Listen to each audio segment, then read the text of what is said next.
ನಮಸ್ಕಾರ. ಭದ್ರಾವತಿಯಲ್ಲಿ ಇವತ್ತು ನಮ್ಮ ಅಖಿಲ್ ಫೌಂಡೇಶನ್ ಟ್ರಸ್ಟ್ ವತಿಯಿಂದ ನಮ್ಮ ಅಖಿಲ್ ಭೈ ಅವರು ಇವತ್ತು ಬರ್ರಿ ಗೌರ್ಮೆಂಟ್ ಆಸ್ಪತ್ರೆಗೆ ಹೋಗೋಣ ಅಂತ ಹೇಳಿ ಕರ್ಕೊಂಡೋದ್ರು. ಅಲ್ಲಿ ಏನು ನಮ್ಮ ಸ್ಟಾಫ್ ಇದ್ದಾರೆ, ಎಲ್ಲ ಸ್ವಚ್ಛತೆಯನ್ನು ಕಾಪಾಡೋದು, ಆಸ್ಪತ್ರೆಯನ್ನು ಕ್ಲೀನಾಗಿ ಇಡೋರು, ಎಲ್ಲ ಮಹಿಳೆಯರು ಪುರುಷರು ಯಾರೇ ಆಗಲಿ ಅವರಿಗೆಲ್ಲರಿಗೂ ಇವತ್ತಿನ ದಿನ ನಾವು ನಮ್ಮ ಟ್ರಸ್ಟ್ ಮುಖಾಂತರ ಒಂದು ಸಹಾಯಧನ ಕೊಡಬೇಕು ಅಂತ ಹೇಳಿ ನಮ್ಮ ಅಖಿಲ್ ಭೈ ಅವರು ಕರ್ಕೊಂಡೋದ್ರು.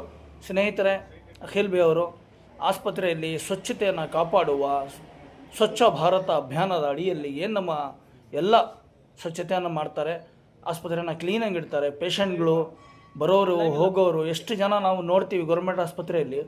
ಅವರ ಎಲ್ಲ ಕೆಲಸಗಳನ್ನು ಈ ಸ್ಟಾಫ್ನವರು ಕ್ಲೀನ್ ಮಾಡ್ತಾರೆ, ಆಸ್ಪತ್ರೆಯನ್ನು ಸ್ವಚ್ಛವಾಗಿಡ್ತಾರೆ. ನಾವು ಆಸ್ಪತ್ರೆಗೆ ಯಾವಾಗಲೇ ಹೋದರೆ ಯಾವ ಥರ ಆಸ್ಪತ್ರೆ ಕ್ಲೀನಾಗಿರುತ್ತೆ ನಾವು ನೋಡ್ತೀವಲ್ವಾ, ಅದೇ ಥರ ಇವತ್ತು ನಮ್ಮ ಅಖಿಲ್ ಭೈ ಅವರು ಸಹ ಅವರಿಗೆ ಒಂದು ಸಹಾಯಧನ ಕೊಡಬೇಕು ಅಂತೇಳಿ ತೀರ್ಮಾನ ಮಾಡಿ ಬಂದಿದ್ದರು.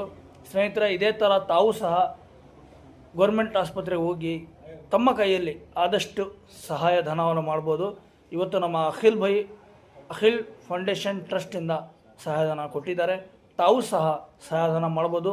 ಇಲ್ಲ ಎನಿ ಒಂದು ಹೆಲ್ಪ್ ತಾವು ಗೌರ್ಮೆಂಟ್ ಆಸ್ಪತ್ರೆಗೆ ಕೊಡ್ಬೋದು. ಇದನ್ನು ಒಂಚೂರು ಗಮನದಲ್ಲಿ ಹೇಳ್ಕೊಳ್ಳಿ. ತಾವೇನಾರೇ ಬಡ್ಡೆ ಅವು ಇವು ಮಾಡ್ತೀರಾ, ಸಾವಿರಾರು ರೂಪಾಯಿ ಖರ್ಚು ಮಾಡ್ತೀರಾ, ಅದರಲ್ಲಿ ಒಂದು ಸ್ವಲ್ಪ ಅದು ಹೆಲ್ಪು